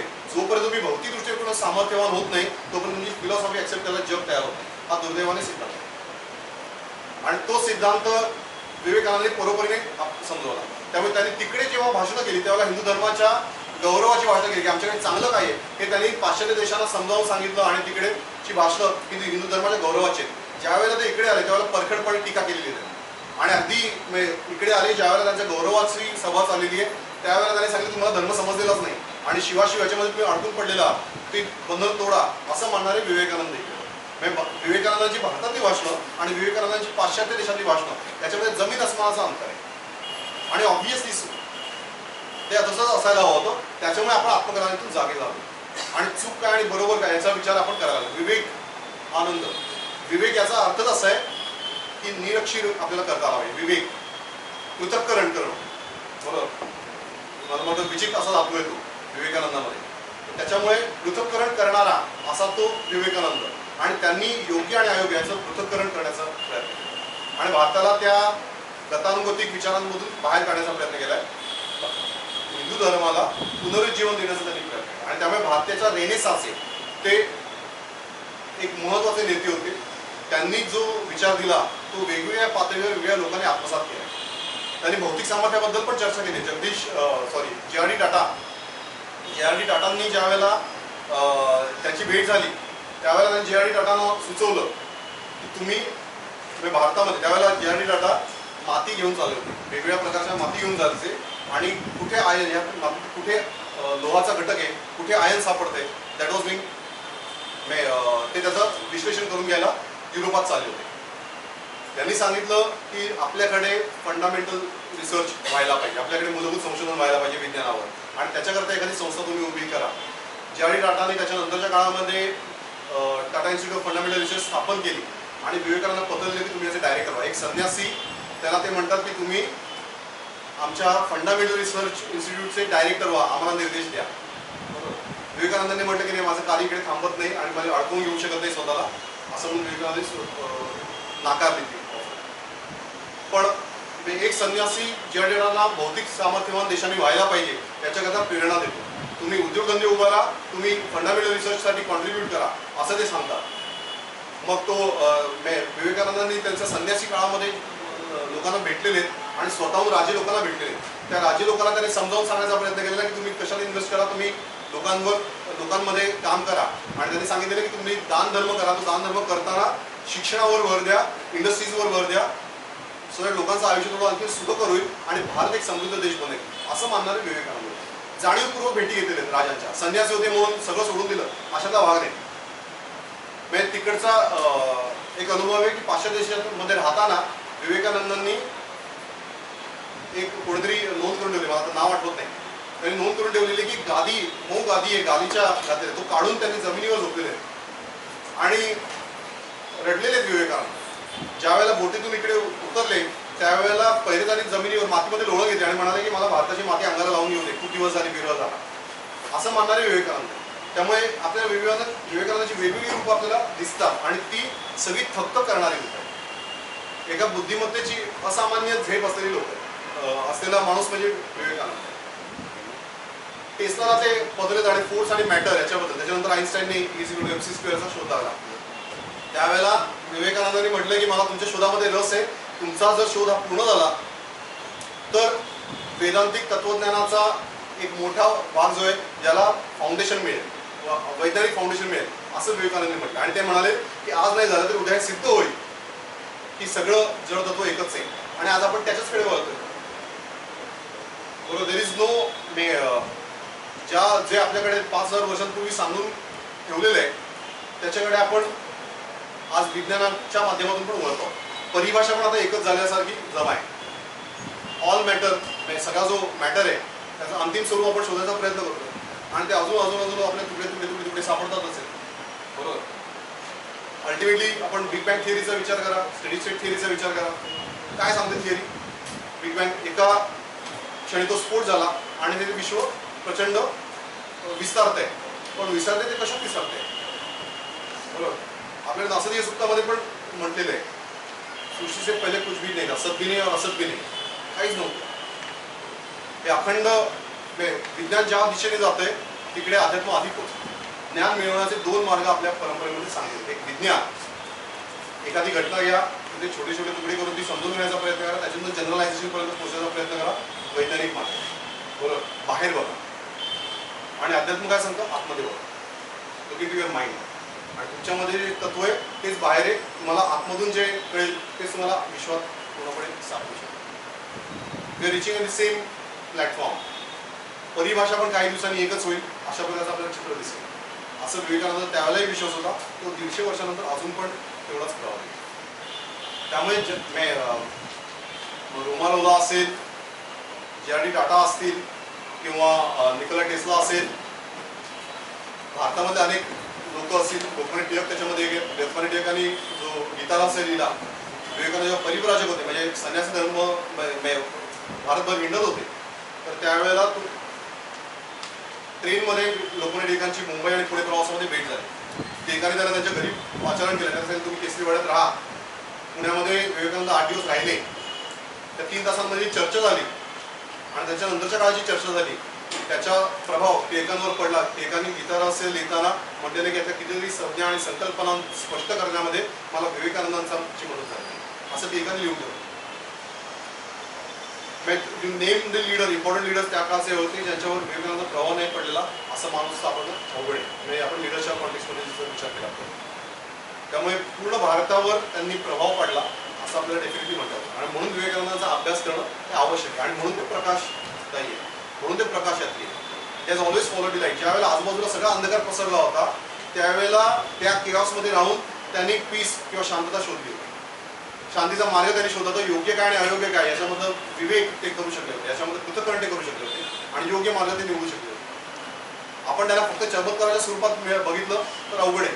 त्यामुळे त्यांना चमत्काराच्या स्वरूपात आपण नाही बघितलं आणि केवळ बुद्धिवादी दृष्टिकोन त्यांना बघितलं तरी फॉलो करण्यासाठी चिकार गोष्टी. पूर्ण धर्माचा कोर्स बदलवून टाकला. मी रामकृष्ण परमहंसांनी सांगितलं की स्वतःच्या मोक्षासाठी हिमालयात जाऊन बसायला चिकार आहे.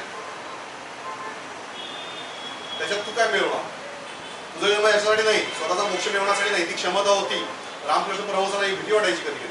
मी तसं त्यांनी म्हटलेलं नाहीये की भीती वाटायची. त्यांनी म्हटलेलं आहे की ज्या क्षणी नरेंद्रला कळेल तो कोण आहे त्या दिवशी त्याला जगातून तो निरोप घेऊन टाक. You will not stay.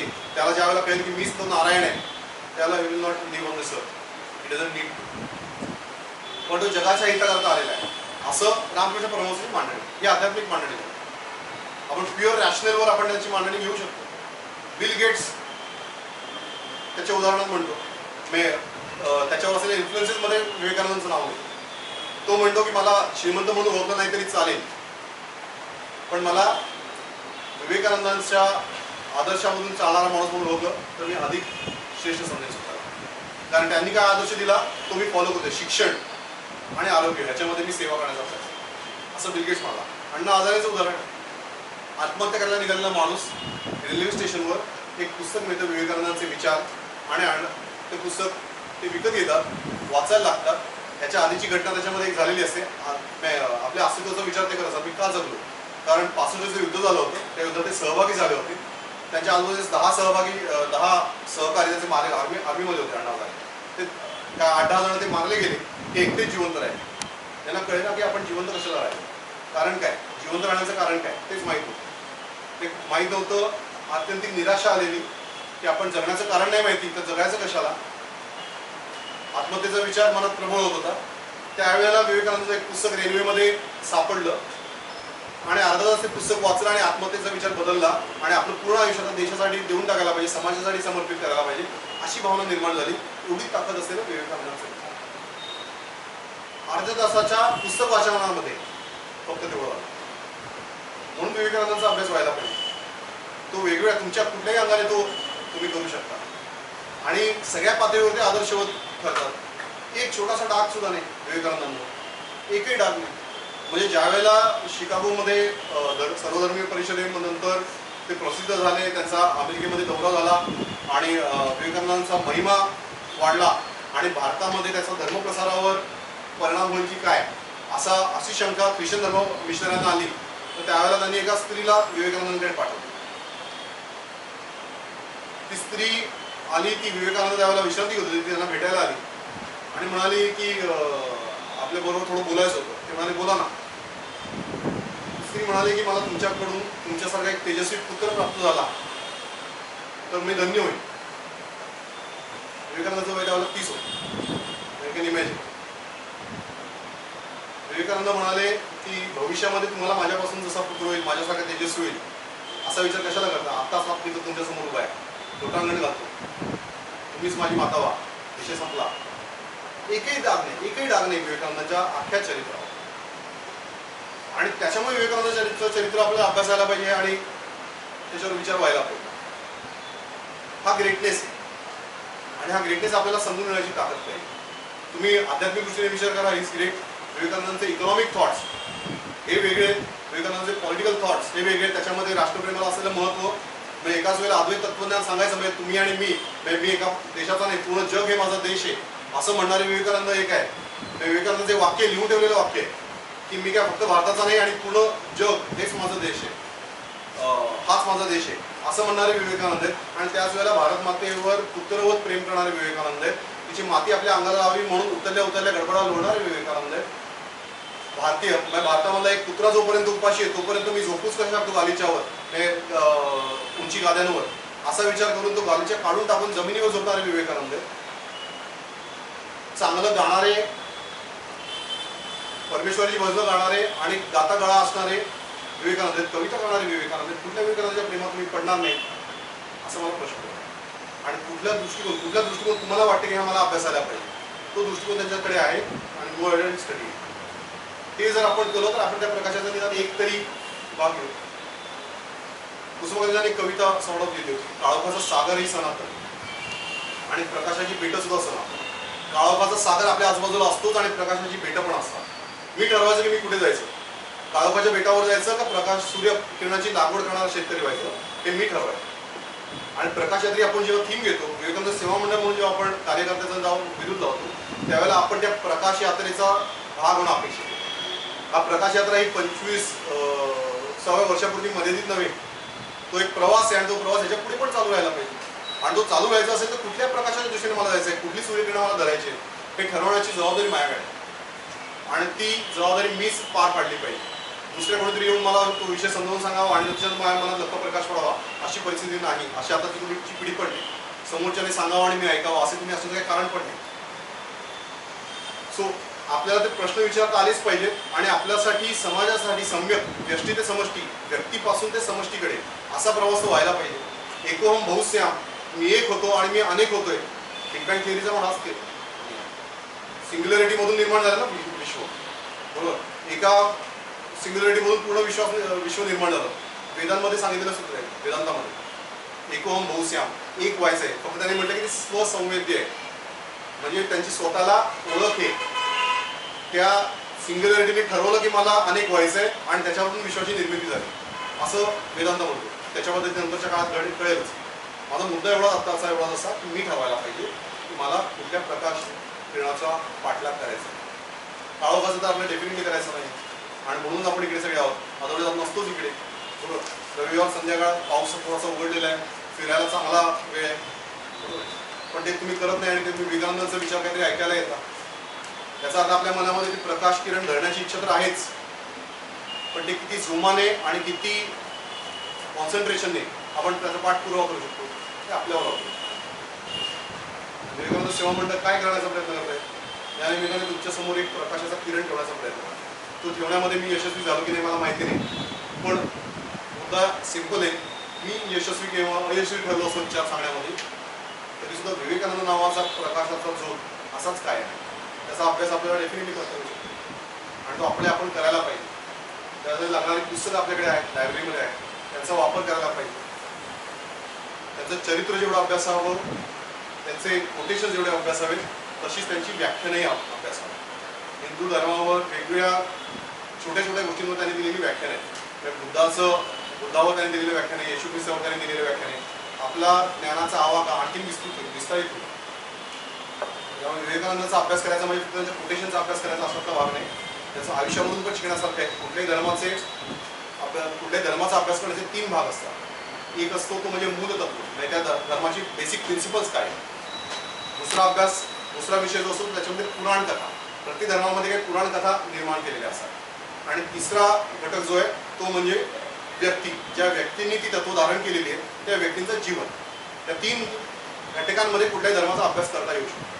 आपलं दुर्दैव आजच्या काळाचं असं आहे की विवेकानंदाचं रिलेव्हन्स जर आपल्याला वाढत असेल तर आपला दुर्दैवाचा काळ असा आहे की आजचा बराचसा भाग हा व्यक्तीला धरून आपण अभ्यास केलेला आहे. तर ख्रिश्चन धर्माने, इस्लाम धर्माने आणि बऱ्याच अंशी भारतीय वेगवेगळ्या पंथांनी सुद्धा केवळ व्यक्तींवर आधारित आपला धर्म जर ठेवला नाही तर त्यांना धर्माची मूळ तत्व कळतं. बरोबर, आपण जर म्हटलं की नाही आम्हाला ख्रिश्चन धर्माची तत्व काय आहे याच्याकडचा प्रवास व्हायला पाहिजे, त्यांचा प्रेषित जो आहे येशू याचा अभ्यास महत्त्वाचा नाही. आम्हाला विवेकानंदाचा अभ्यास कदाचित महत्त्वाचा नसेल पण धर्माच्या मूलतत्वाचा अभ्यास महत्त्वाचा असेल. आम्हाला अल्लाह काय सांगतो किंवा अल्लाचा विचार काय आहे तो महत्त्वाचा आहे. मोहम्मद त्याचा ते महत्त्वाचा नाही. त्यावेळेला व्यक्तिप्रमाणे मागे पडतो आणि तत्वांकडे आपण कुठल्याही धर्माची अंतिम रचना हे वेदांतिक तत्वज्ञान आहे.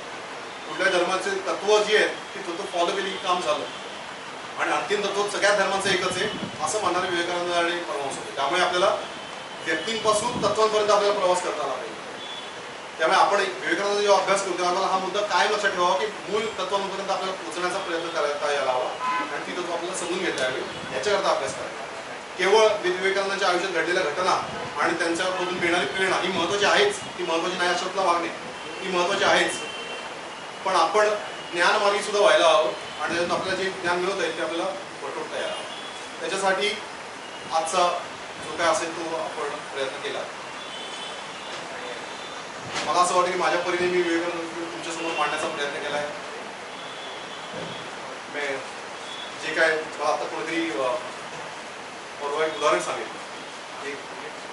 त्यांच्याकडे एक मंदिर आहे, तो मंदिराच्या पायरीवर एक किडा आहे. तो किडा काय करतो, ती अळीसारखा तो किडा आहे, तो त्या पायरीतून बाहेर पडतो.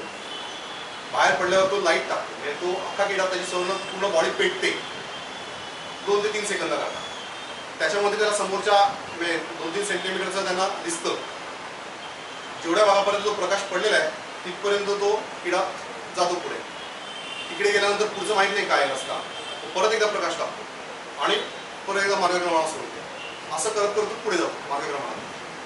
आपल्या पुढे आपल्याला असे प्रकाशाचे दिवे शोधायला पाहिजे जे विवेकानंदाच्या आयुष्यामध्ये चिकार आहेत. आजच्या घडीला एक असेल, उद्या एक असेल, परवा एक असेल, तेरवा एक असेल. एक एक ॲस्पेक्ट घेऊन आपण विवेकानंदाचा अभ्यास करावा, आपल्या आयुष्यामधून प्रकाश पाडून घ्यावा आणि आपलं आयुष्य त्याच्यातून उजळून निघावं. याच्याकरता प्रकाश लागतो. आपल्या आयुष्याच्या उजळण्याबरोबरच देशाचं आणि समाजाचं आयुष्य उजळायला पाहिजे म्हणून आपण प्रकाश. आणि हा विचार आपल्या दृष्टीने सगळ्यात महत्त्वाचा. विवेकानंद स्वतःचं आयुष्य अर्पित केले. कोणीतरी एक लिस्ट केली होती विवेकानंद किती प्रकारचे आजार होते. 33. विवेकानंद आपण जेव्हा म्हणतो विवेकानंद म्हणून ओळखतो हा काळ त्यांच्या आयुष्यात किती फक्त 9 वर्षाचा काळ आहे. 9 वर्ष म्हणूनच ते फक्त विवेकानंद म्हणून ओळखले. त्याच्या आधीचा नरेंद्र आहे. 9 वर्षामध्ये त्यांनी पुढच्या 150 वर्ष आपण त्याच्यानंतर आपण विचार करतो विवेकानंदाचा. आणि याच्या पुढचा अनंत काळाकरता आपण विचार करतो. कारण विवेकानंदांनी सांगितलेली तत्व ही मूलभूत आहेत आणि ती कायम आहे. ही तत्व 5000 वर्ष आहेत. विवेकानंदांचं स्वतःचं काही वेगळं आहे का? I don't know. कारण त्यांनी सांगितलं ते 5000 वर्षांचा त्यांचा जो अभ्यास होता वेदांचा त्याच्यावरच त्यांनी पुढेचा अभ्यास केला. त्याचे आपण भोई होऊ शकतो त्या ज्ञानाचं. तुमच्यापैकी कोणतरी एखादं असं वाटू शकते की आपलं उपनिषद वाचून बघायला पाहिजे आणि ते वाचून बघा, हरकत काहीच नाही. 60 केस पिटण्याची वाट बघायची तुम्हाला काही कारण नाही. आतापासून आपण त्याचा अभ्यास करू शकतो आणि तो करायला हवा. कारण त्याच्यानं आपल्या आयुष्याचं ध्येय आपल्याला मिळावं, आपल्या आयुष्यातला प्रकाश आपल्याला मिळावा, तेवढंच आपली इच्छा. With this let us stop here. आता तेच सांगतो, हा विचार फक्त बरोबर ठेवा. प्रकाश यात्री मला व्हायचं आहे. तुमच्यापैकी प्रत्येकाला त्या प्रकाशाची धारणा धरायची. तेव्हा आपण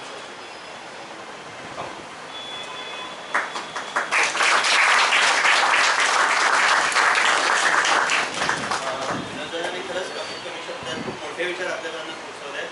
नक्कीच आपल्या प्रत्येकच माणूस पुढे जाऊन विवेकानंदाचा अभ्यास करेल अशी मला खात्री आहे.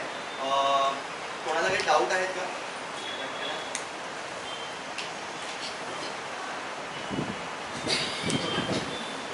ठीक आहे, आपण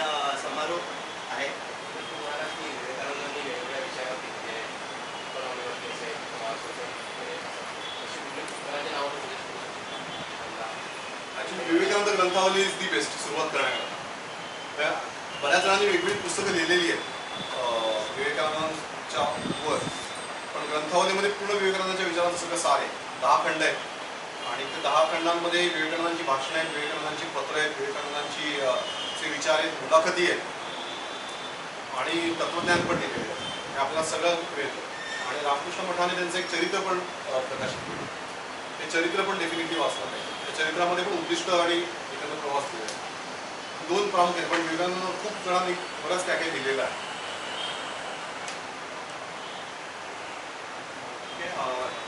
प्रत्येकाने आपल्याकडे जो फीडबॅक फॉर्म दिला तो जाता जाता सबमिट करावा आणि